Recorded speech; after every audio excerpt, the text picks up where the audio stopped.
बच्चों, आप सभी का मेरे चैनल लर्निंग इंग्लिश पर बहुत बहुत स्वागत है। बच्चों, आज के वीडियो के अंतर्गत हम डिस्कस करने जा रहे हैं हमारी क्लास 11th की इंग्लिश बुक जिसका नाम है बच्चों हॉर्नबिल। और आज हम हॉर्नबिल बुक का लेसन नंबर 4 डिस्कस करेंगे।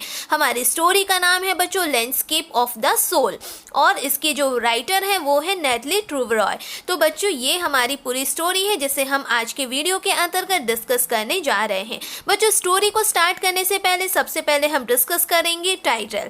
और जैसे कि हमें मालूम है कि हमारे इसके स्टोरी के जो राइटर हैं वो नेटली ट्रूवरॉय हैं। ये एक यूरोपियन राइटर रहे हैं। और बच्चों, आज की स्टोरी का नाम है लैंडस्केप ऑफ द सोल, यानी कि सोल मीन्स होती है आत्मा और लैंडस्केप यानी होता है भूदृश्य, यानी कि भूदृश्य या प्रकृति की छाया। और लैंडस्केप ऑफ द सोल यहाँ पे पूरा अर्थ निकल रहा है हमारी रूह की परिदृश्य, जिस स्टोरी को हम आज अध्ययन करने जा रहे हैं। और इसके जो राइटर है वो है नेटली ट्रूवरॉय। तो बच्चों, इस स्टोरी को अब हम अध्ययन करते हैं। लाइन वाइज लाइन हम स्टोरीज को पढ़ेंगे और जानेंगे कि इस स्टोरी में हमें क्या बताया गया है। तो चलो बच्चों, देखते हैं।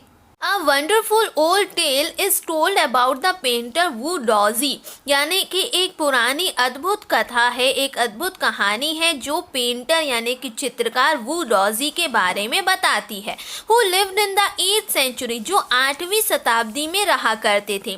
बच्चों, आज जो है 21वीं शताब्दी में हम रह रहे हैं और ये जो कहानी आपको बताई जा रही है वो उस पेंटर के बारे में बताई जा रही है जिसका नाम था वू डॉजी और जो 8वीं शताब्दी में हुआ करता था।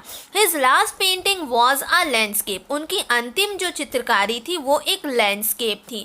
Commissioned by the Tang Emperor Xuanzong, जिसे जो है जुआनजोंग नाम के जो टैंग का एक सम्राट था जिसका नाम था जुआनजोंग, उन्होंने जो है तैयार करवाया था। उन्होंने जो है कहा था उसको तैयार करने के लिए। और वह जो पेंटिंग, जो लास्ट पेंटिंग तैयार की गई थी वह एक लैंडस्केप की थी, एक भूदृश्य की थी, जिसे जो है वू डॉजी नामक पेंटर ने तैयार किया था। और इस चित्रकारी को जिसने तैयार करवाया था, जिसने तैयार करने का आदेश दिया था, वो थे टैंग के सम्राट जिसका नाम था जुआनजोंग। जो टैंग के सम्राट थे जुआनजोंग, उन्होंने वह जो चित्रकारी बनवाई थी वू डॉजी के द्वारा, वह चित्रकारी उन्होंने इसलिए बनवाई थी to decorate a palace wall, ताकि वह अपने राजमहलों की दीवारों पर उस चित्रकारी को लगाकर अपनी दीवारों को, महलों की दीवारों को सजा सकें।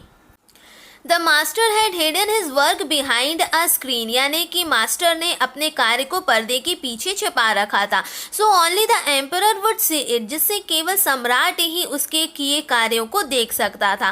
For a long while the emperor admire the wonderful scene, यानी कि बहुत लंबे समय तक, बहुत देर तक जो सम्राट थे वो उस अद्भुत दृश्य का, उस अद्भुत सीन का, दृश्य का जो है प्रशंसा करते रहे। डिस्कवरिंग फॉरेस्ट, उन्होंने पाया कि उसमें घने घने जंगल थे। हाई माउंटेन्स यानी कि ऊंचे पर्वत थे। वाटरफॉल्स यानी कि झरने थे। Clouds floating in an immense sky, बड़े विशाल आकाश पर तैरते हुए बादल थे। मैन ऑन हिली पाथ्स, बर्ड्स इन फ्लाइट, यानी कि पहाड़ियों पर चलते हुए आदमी थे। और जो है बर्ड्स इन फ्लाइट, यानी कि ऊंचे आकाश पर उड़ते हुए, उड़ान भरते हुए पक्षी थे। ये सारे दृश्य उसने देखे। Look sir said the painter, इतने में जो है पेंटर यानी कि जिसका नाम था वू डॉजी, वो कहते हैं सर देखिए, श्रीमान देखिए, in this cave at the foot of the mountain dwells a spirit. और वह ऐसा कहते हुए पेंटर कहता है कि ये जो गुफा है, इन दिस केव, जो पर्वतों की तलहटी पर है, उसकी फुट पर है, पर्वतों के फुट पर जो केव है उसे देखिए। ऐसा कह के वू डॉजी जो पेंटर है वो कहते हैं, किसको कहते हैं, सम्राट को, कि श्रीमान जी देखिए, इन दिस केव, ये जो गुफा है, केव है, at the foot of the mountain, पर्वतों की तलहटी पर, उसके तल पर, ड्वेल्स अ स्पिरिट, वहाँ पर जो है एक आत्मा जो है रहती है, निवास करती है उस गुफा पर। The painter clapped his hands, the entrance of the cave open, जैसे ही जो पेंटर है, चित्रकार जो है, वो ताली बजाता है, क्लैप्ड करता है अपने हाथों से, the entrance to the cave open, यानी कि जो उसका प्रवेश द्वार रहता है गुफा का, केव यानी गुफा का उसके ताली बजाते ही साथ जो है वह जो है उसका द्वार खुल जाता है, ओपन हो जाता है। द इनसाइड इज स्प्लेंडेड, और उसके अंदर का जो दृश्य रहता है वो बहुत ही भव्य और शानदार रहता है। Beyond anything words can convey, यानी कि इतना अद्भुत दृश्य रहता है, इतना शानदार अंदर का दृश्य और भव्य रहता है जिसे शब्दों में बिल्कुल भी बयान नहीं किया जा सकता, शब्दों में उसे बताया ही नहीं जा सकता। Please let me show your majesty the way, और इसके बाद वह कहते हैं कि मैं जो हूँ अब आपको श्रीमान जी मुझे अनुमति दीजिए जिससे मैं आपको जो है आगे का मार्ग दर्शाऊँ, आगे का मार्ग दिखाऊँ।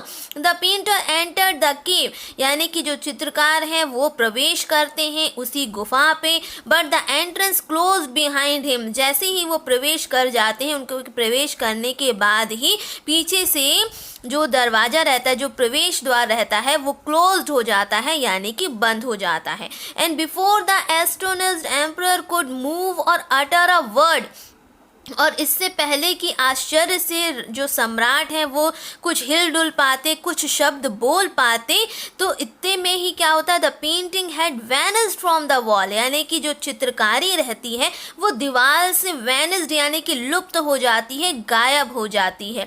Not a trace of Wu Daozi brush was left, और एक भी चित्रकारी के ब्रश के जो रहता है उसका एक भी निशान, एक भी चिन्ह तक जो है ब्रश का, वुडॉजी के ब्रश का वहाँ पर नहीं दिखाई देता है, कुछ भी वहाँ नहीं रहता, वो सब जो है लोप हो जाता है, वेनिस्ड हो जाता है। And the artist was never seen again in this world, और जब वो सारी चीज़ें एकदम से गायब हो जाती हैं, जैसे ही वो पेंट हो जाता है वो एकदम से गायब हो जाती हैं पीछे से, और उसके बाद and the artist was never, उस तरह का जो कलाकार था, आर्टिस्ट था, was never seen again in this world, यानी कि उसके बाद अब तक संसार में कभी भी वैसा जो है दोबारा नहीं देखने को मिला। The artist was never seen again, पुनः कभी भी देखने को संसार में वैसा आर्टिस्ट नहीं मिला। आगे स्टोरी में देखते हैं बच्चों, such stories played an important part in China's classical education,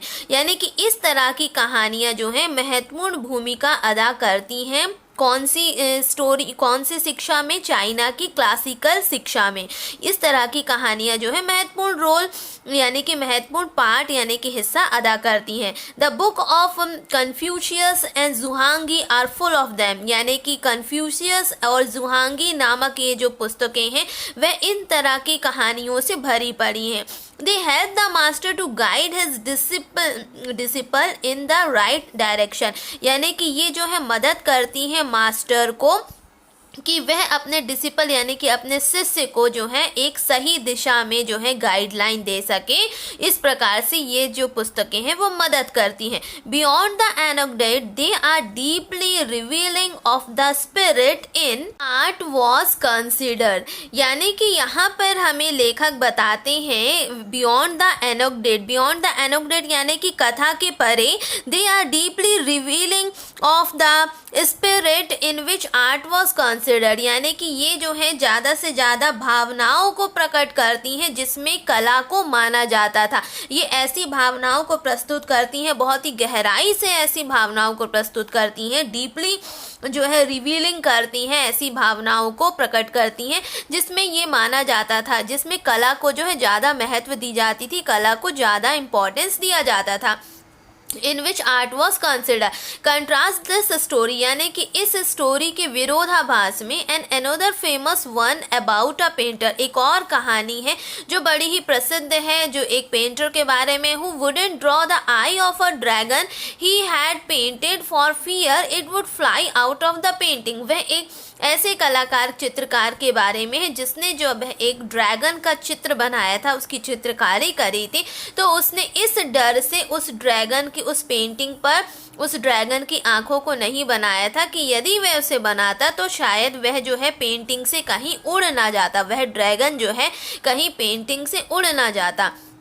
With an old story from my native Flanders that I find most representative of Western paintings, यानी कि यहाँ पे जो है लेखक हमें बताते हैं यह एक पुरानी कहानी है जो मेरे फ्लैंडर्स के मूल निवासी ने कही थी और उसे मैं जो है लेखक कहते हैं कि उसे मैं पाश्चात्य पेंटिंग के प्रतिनिधि के रूप में पाता हूँ, पाश्चात्य पेंटिंग के प्रतिनिधि के रूप में पाता हूँ, ऐसा लेखक हमें बताते हैं।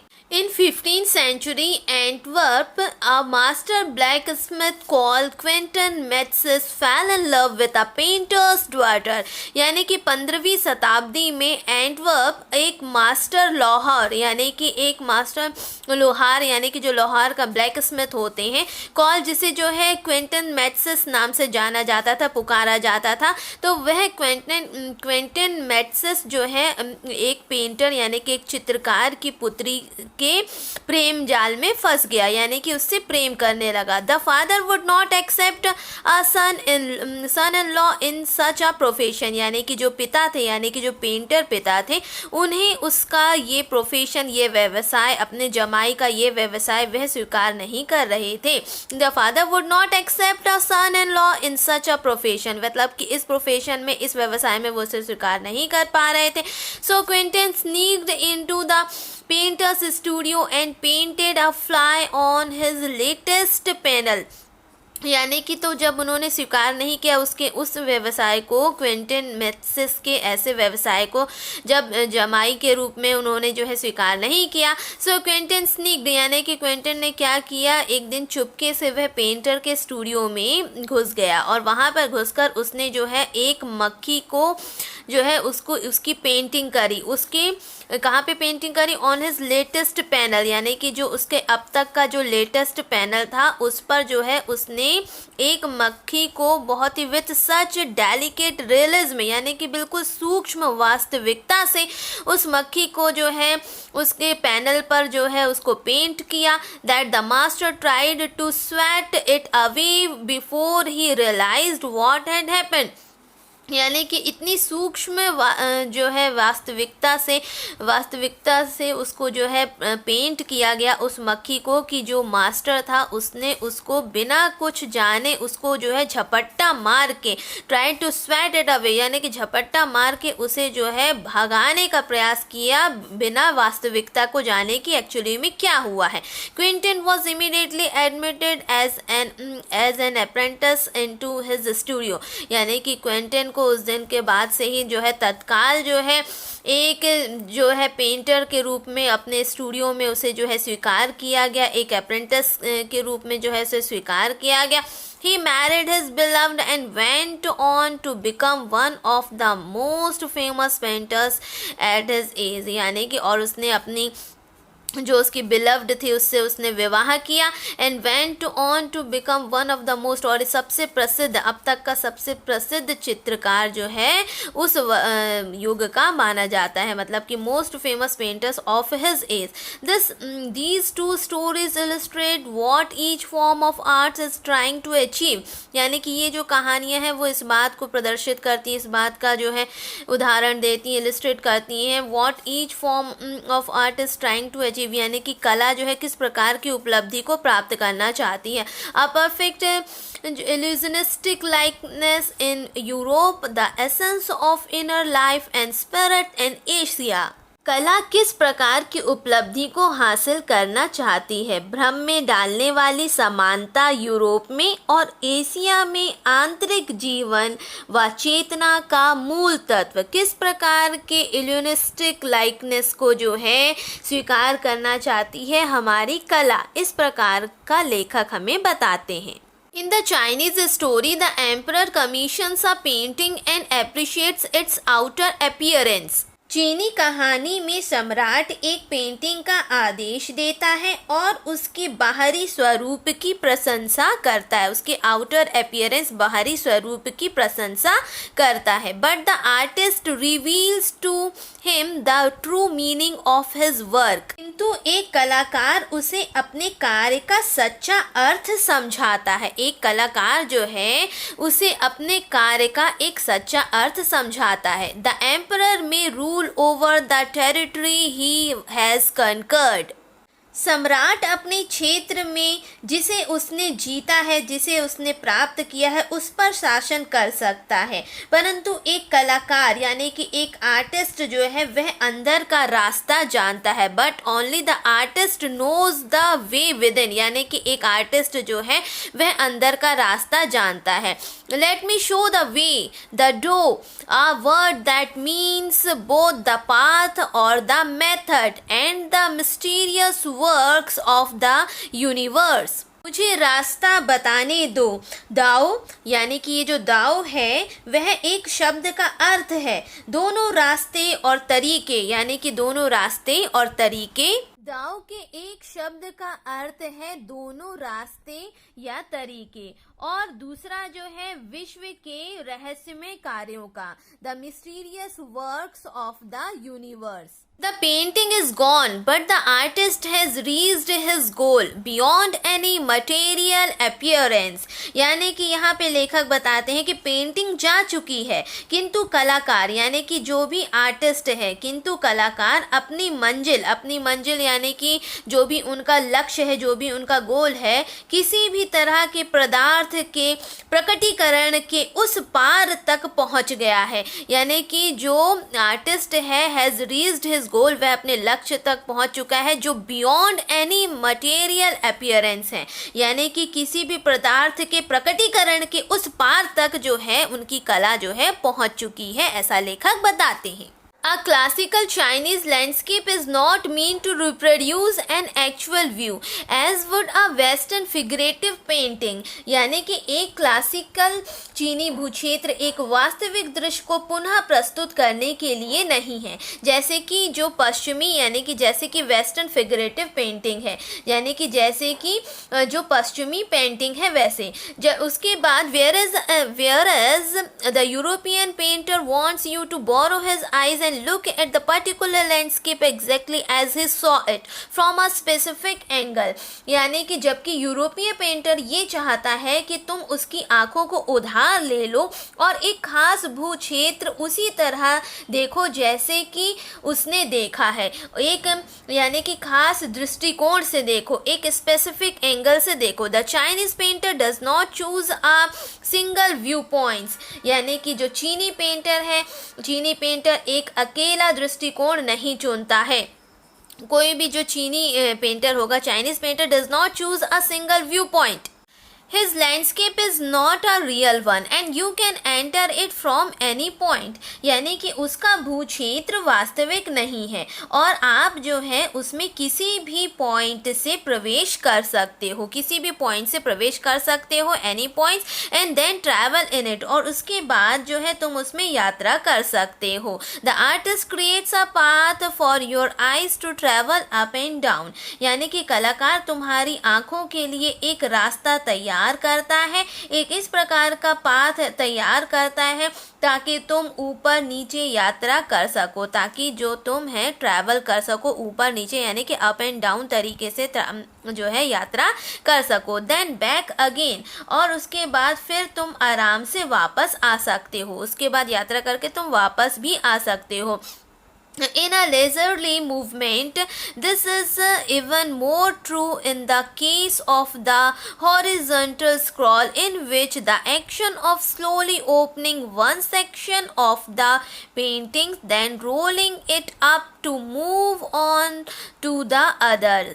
एक क्षैतिज स्क्रॉल के मामले में ज़्यादा सच होगा, जिसमें पेंटिंग के एक भाग के मामले में ज़्यादा धीमी शुरुआत होगी, फिर उसे ऊपर रोल करना, यानी कि फिर उसे ऊपर जो है रोल करना होगा। दूसरी तरफ यह समय के एक नए आयाम को जोड़ेगा जो कि अन्य प्रकार की पेंटिंग में संभव नहीं होता है, यानी कि which is not opening one sections of the painting and then rolling it up to move on to the other adds a dimensions of time which is unknown in any other form of painting।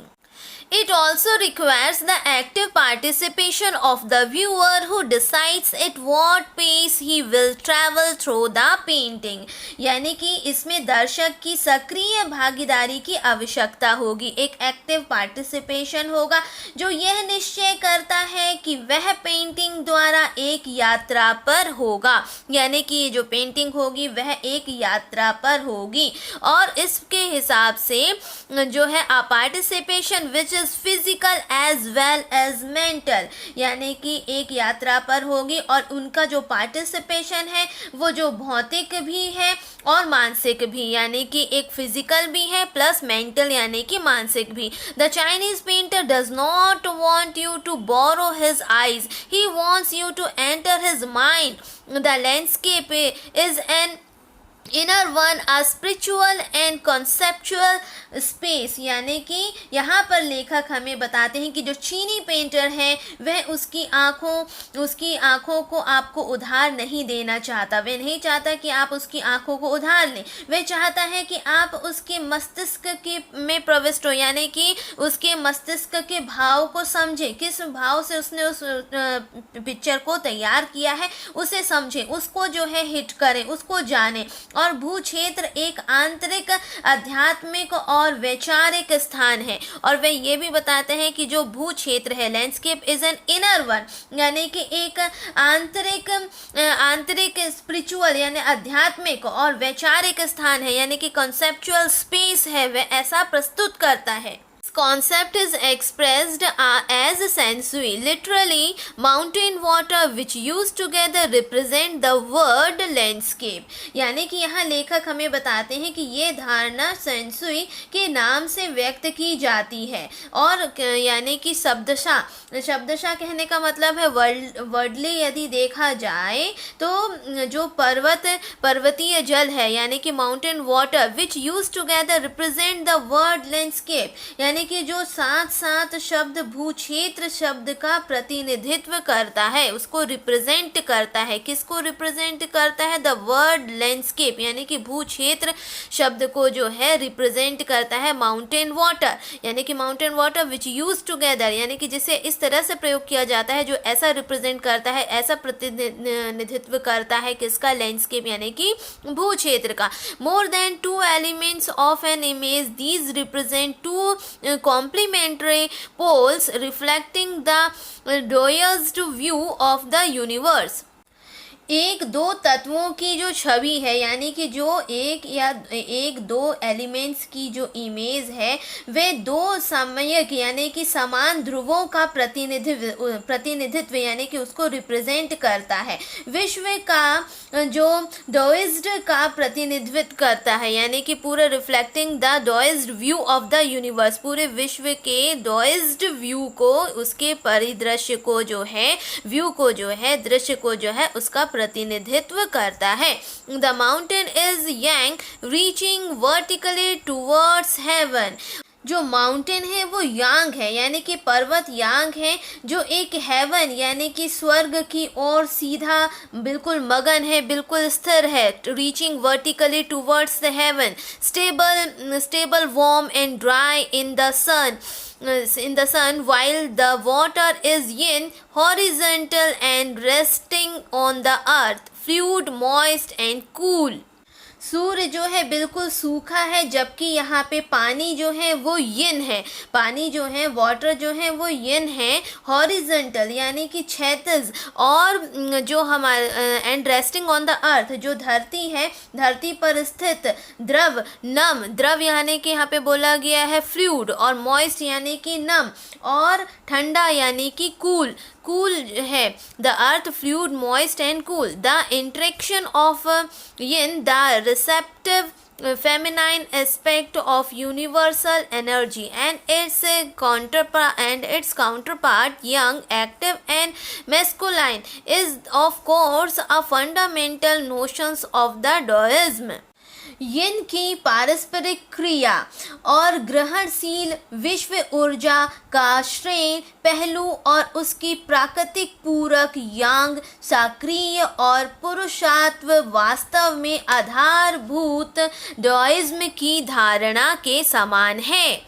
What is often overlooked is an essential third element, the middle void where their interactions take place. This can be compared with the yogic practice of the pranayama, breathe in, retain, breathe out. The suspensions of breath is the void where meditations occurs. लेखक हमें बताते हैं प्रायः जो चीज़ नज़रअंदाज कर दी जाती है वह एक तीसरा तत्व है, बीच की शून्यता, जहाँ उनका पारस्परिक संबंध स्थान लेना है। इसकी तुलना प्राणायाम की यौगिक क्रिया से की जा सकती है, यानी कि जो प्राणायाम होते हैं उसकी यौगिक क्रिया से भी इनकी तुलना की जा सकती है।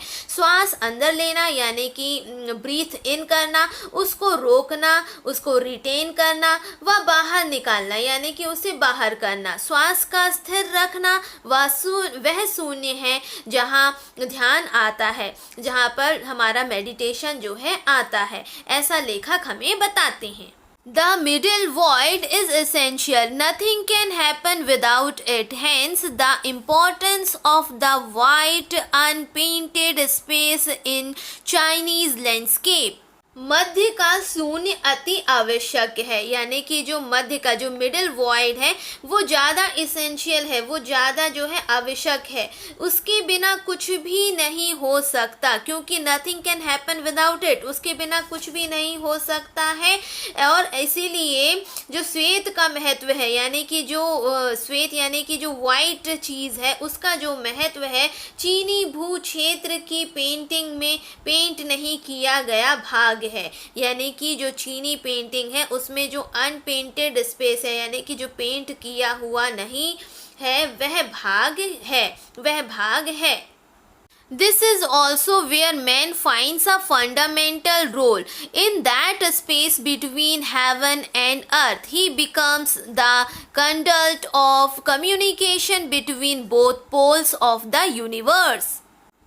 ये वह भी है जिसमें मनुष्य एक आधारभूत भूमिका पाता है, यानी कि एक फंडामेंटल रोल पाता है आकाश और धरती के बीच, यानी कि in that space between heaven and earth he becomes the conduct of communication between both the poles of the universe. यानी कि यहाँ पे लेखक हमें ये भी बताते हैं कि वह विश्व के दोनों ध्रुवों के बीच संवाद को एक वाहक बन जाता है। His presence is essential, even if it's only suggested far from being lost or oppressed by the lofty peaks he is. In the Francois Chang's wonderful expressions, the eye of the landscape. उसकी जो उपस्थिति है यानी कि उसकी जो presence है वो बहुत ही ज़रूरी है, भले ही वह केवल सुझाव के रूप में हो, एक सजेशन के रूप में हो। ऊंची चोटियों द्वारा दबाई गई गायब हो जाने से दूर, यानी कि जो ऊंची चोटियां हैं, his presence is essential even if it is only suggested far from being lost और oppressed by the lofty peaks, यानी कि ऊंची चोटियों के द्वारा गायब हो जाने से दूर वह है। और फ्रैंकोइस चैंग की अद्भुत अभिव्यक्ति, यानी कि जो फ्रैंकोइस चियांग्स हैं उनकी जो है अद्भुत उसकी अभिव्यक्ति है, उनका एक एक्सप्रेशन है, भू क्षेत्र की आँख है, the eye of the landscape. क्या है वो? भू क्षेत्र की आँख है, the eyes of the landscape. अब यहाँ ब्रैकेट में लिखा हुआ है except from landscape of the soul, ethics and spirituality in Chinese paintings slightly edited, यानी कि ये जो अभी आपने पढ़ा हुआ है ये लैंडस्केप ऑफ द सोल का एक छोटा सा भाग था, एक छोटा सा हिस्सा था। अब आप जो है जो स्पिरिचुअलिटी इन चाइनीज पेंटिंग जो है उसको थोड़ा सा एडिटेड कर दिया गया है, तो वो अब आप जानेंगे बच्चों। और ये जो है एक आर्टिकल के रूप में है, इस आर्टिकल का अब हम अध्ययन करेंगे। और ये जो आर्टिकल है जिसे जो है लिखा है यहाँ पे हम देखते हैं ब्रिंडा सूरी ने, और ये कब जो है पब्लिश किया गया था? हिंदुस्तान टाइम्स न्यूज़पेपर पर 28 अगस्त 2005 पर इस ये आर्टिकल जो है पब्लिश किया गया था हिंदुस्तान टाइम्स में ब्रिंडा सूरी के द्वारा। और उन्होंने इस आर्टिकल में क्या बताया है, चलिए बच्चों अब हम इसको जानते हैं। Getting inside outsider art. Getting inside यानी कि अंदर जाना, और आउटसाइडर आर्ट यानी कि बाहरी कला। बाहरी कला यानी आउटसाइडर यानी बाहरी कला, आर्ट मीन्स कला, और गेटिंग इनसाइड यानी कि बाहरी कला के भीतर जाना। अब ये क्या है, इस आर्टिकल को अब हम समझते हैं। When French painter Jean Dubuffet mooted the concept of art brut in the 1940s, the art of untrained visionary was the minority interest। जब फ्रांसीसी पेंटर जिनका नाम था डिबुफेट, यानी कि जब फ्रांसीसी एक पेंटर थे जिनका नाम था जीन डिबुफेट, और कौन से सन में, 1940s में, उन्होंने एक कला की जो है एक कॉन्सेप्ट को लेकर आए, यानी कि आर्ट ब्रूट लेकर आए। कहने का मतलब है कला की एक फीकी मदिरा को लेकर आए, और उन्होंने जिस कॉन्सेप्ट को उन्होंने लेकर आया, कब लेकर आए, 1940s में, the art of untrained visionary. और अनट्रेन्ड कहने का मतलब है तब अप्रशिक्षित विजनरी मतलब कि एक जो स्वप्नदर्शिता के जैसे हो। अप्रशिक्षित स्वप्नदर्शिता बहुत कम दिलचस्पी की बात थी, यानी कि वॉज माइनॉरिटी इंटरेस्ट, कहने का मतलब है कि उसमें जो है ज़्यादा इंटरेस्ट नहीं हुआ करता था। From its almost veiled beginnings, outsider art has gradually become the fastest growing area of interest in contemporary art internationally। अब ये जो बाहरी कला थी वो कहीं ना कहीं छुपी हुई थी, कहने का मतलब है वो इतनी ज़्यादा हाईलाइटेड नहीं थी, लोग उसके बारे में ज़्यादा जानते नहीं थे। फिर धीरे धीरे उसने अपने जो है अंतर्राष्ट्रीय लेवल पर, इंटरनेशनली स्तर पर अपने आप को विकसित किया, और वह जो है हर क्षेत्र में उसने अपना जो है मुकाम हासिल किया। धीरे धीरे लोग उसके प्रति जानने लगे। पहले कोई जानता नहीं था उसके बारे में, फिर धीमे धीमे यानी कि स्लोली उन्होंने अंतरराष्ट्रीय स्तर पर इस कला को जो है बहुत ही सबसे तीव्र विकसित होने वाला क्षेत्र जो है धीरे धीरे इसको बना डाला, यानी कि अब जो है उसको अंतरराष्ट्रीय स्तर पर जो है हर कोई उसको जानता है और उसको समझता है। This genre is described as the art of those who have no right to be artists as they have received no formal training। इस प्रकार की कला को, इस कला का जो वर्णन था, यानी कि इसको जो जिस प्रकार से डिस्क्राइब किया गया था, वह उन लोगों की कला के रूप में किया जाता है, यानी कि ऐसे लोगों की कला के रूप में किया जाता था जिन्हें कोई भी इस प्रकार का अधिकार नहीं था, जिनके पास कोई भी ऐसा राइट नहीं था, क्योंकि उनके पास कोई भी इस प्रकार का फॉर्मल ट्रेनिंग यानी कि कोई भी औपचारिक प्रशिक्षण जो है उनके द्वारा नहीं लिया गया था। Yet show talent and artistic insight, और कोई भी उनके द्वारा इसलिए अधिकार नहीं था क्योंकि उनके द्वारा कोई भी औपचारिक जो है प्रशिक्षण नहीं लिया गया था। उसके बाद भी वे कला की दृष्टि से बहुत ज़्यादा हाईलाइट हुआ, उसकी जो प्रतिभा थी वो अलग से अलग से हाईलाइट होने लगी, उनकी जो प्रतिभा थी वो अलग ही निखर के आने लगी। और their works are a stimulating contrast to a lot of main streams offerings. इसका कहने का मतलब है कि उनके कार्य मुख्य धारा के कार्य को प्रोत्साहित करने लगे, उनको एंकरेज करने लगे, और उसके बाद जो है उनके कई इस प्रकार के जो है विरोधाभास करने वाले भी पैदा हो गए, यानी कि उसको एंकरेज करने वाले भी हो गए और उसके साथ साथ उसके विरोधाभास भी निकल कर आने लगी।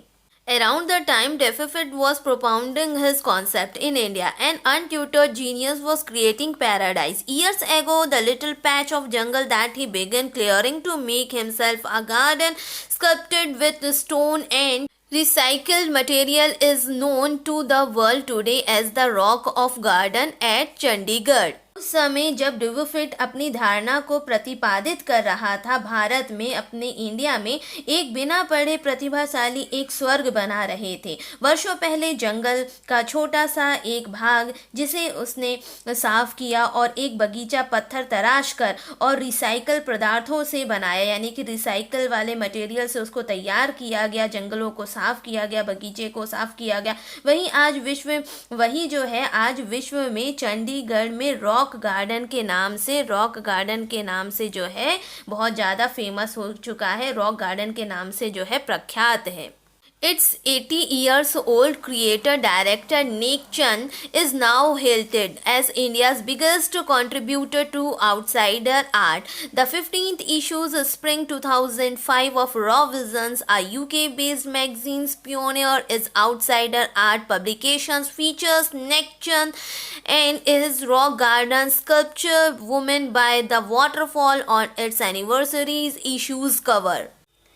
इसके 80 वर्षीय रचनाकर्ता व डायरेक्टर यानी कि डायरेक्टर जिनका नाम था नेक चंद, जो अब भारतवर्ष के ब्रह कला यानी कि आउटसाइडर आर्ट के सबसे बड़े जो है कंट्रीब्यूटर यानी कि योगदानकर्ता के रूप में जाने जाते हैं। रॉ विजन पत्रिका के 50th अंक 2005 की जो बसंत ऋतु है, जो कि एक यूके में प्रकाशित होने वाली पत्रिका है, जो कि जो आउटसाइडर आर्ट है यानी कि जो ब्रह कला प्रकाशन की जो है प्रथम यानी कि मैगजीन है, कि मुख्य पृष्ठ पर नेक चंद का और उनके रॉक गार्डन की जो भी मूर्ति है वुमेन बॉय द वाटरफॉल छपा है। वुमेन बॉय द वाटरफॉल छपा है, जो कि उसके वार्षिक अंक का एक मुख्य पृष्ठ माना जाता है, एक मुख्य पृष्ठ है वह। The notion of arts brewed on raw art was the works that were in their raw state as regards cultural and artistic influences. Anything and everything from arten to a sink to a broken down car could be material for a work of art. फीकी कला यानी कि जो art brute थी, फीकी कला या कच्ची कला की अवधारणा उन कार्यों में थी जो कि सांस्कृतिक व कलापूर्ण प्रभाव के हिसाब से अपने प्राथमिक अवस्था में थी, यानी कि अपने प्राइमरी फैक्टर पे थी। कोई भी चीज़ और हर एक चीज़ एक टिन या सिंक या टूटी कार तक आर्ट के काम का मटेरियल था, आर्ट का एक काम का इस प्रकार से मटेरियल था। Something neck Chand has taken to design heights, recognizing his arts as an outstanding testimony of the differences a single man can make when he lives his dream. कुछ ऐसी चीज़ जिसे नेक चंद ने चौंकाने वाली ऊंचाई तक पहुंचा दिया, उनकी कला को एक अद्भुत परिणाम उस बदलाव का जो एक अकेला व्यक्ति ला सकता है जब वह अपने सपनों को जीता है। The Swiss Commission for UNESCO will be honoring him by way of a European expositions of his works. जब वह अपने स्वप्नों को जीता है कि मान्यता देने वाले यूनेस्को का स्विस कमीशन उनके कार्य को यूरोप में प्रदर्शित कर उनका सम्मान कर रहा है। The 5-month interactive show Realms of Neck Chand beginning October will be held at leading museums in Switzerland, Belgium, France and Italy. 5 month का जो भी मतलब कि 5 माह का संवादपूर्ण शो नेक चंद का कार्य क्षेत्र के नाम से अक्टूबर स्विट्जरलैंड, बेल्जियम, फ्रांस और इटली में डिफरेंट यहाँ पर जगहों पर आयोजित होगा। Biggest reward is walking through the garden and seeing people enjoy my creations, Neck Chand says. अंतिम लाइन में उन्होंने लिखा आर्टिकल में, मेरा सबसे बड़ा इनाम तो मेरे बगीचे में लोगों के द्वारा मेरे सृजन का आनंद लेना होगा, यानी कि जो मैंने सोचा, जो मैंने इमेजिन किया और उसे कला के रूप में उसे जो है व्यक्त कर दिया, उसको जो है लोग अब जो है देखेंगे, समझेंगे और उसका जो है अनुभव करेंगे, ये उसके लिए जो है सबसे बड़ा इनाम होगा। इसलिए उन्होंने ऐसा कहा कि मेरा सबसे बड़ा इनाम तो मेरे बगीचे में लोगों के द्वारा मेरे सृजन का आनंद लेना होगा, जो मैंने एक कला के रूप में व्यक्त किया उसका आनंद अब लोग लेंगे, तो ये मेरे लिए होगा, ऐसा नेक चंद ने अपनी अंतिम लाइनों में कहा। और ये जो है वृंदा सूरी के द्वारा लिखा गया है और वृंदा सूरी ने इसे जो है हिंदुस्तान टाइम्स में 28 अगस्त 2005 में इसे पब्लिश करवाया है। बच्चों कठिन शब्दों को देखते हैं। कठिन शब्दों में सबसे पहले यहाँ पे दिया हुआ है स्प्लेंडेड, जिसका अर्थ होता है भव्य, एनेक्डोट यानी कि छोटी रोचक कथा, इमेंस यानी विशाल, उसके बाद है स्नीक यानी कि दबे पांव आना, स्वेट यानी जोर से मारना, अप्रेंटिस यानी होता है नौसिखिया और इल्यूजनिस्टिक का अर्थ होता है भ्रम वेनिस्ड यानी विलुप्त, डिसिपल यानी कि शिष्य, एम्परर यानी सम्राट, मिस्टीरियस यानी कि रहस्यमय, और पार्टिसिपेशन यानी होता है भागीदारी, और एलिमेंट्स यानी होता है तत्व, रिप्रेजेंट यानी होता है प्रतिनिधित्व, और फंडामेंटल का अर्थ होता है यहाँ पर आधारभूत, इसेंशियल यानी होता है आवश्यक। आगे देखते हैं।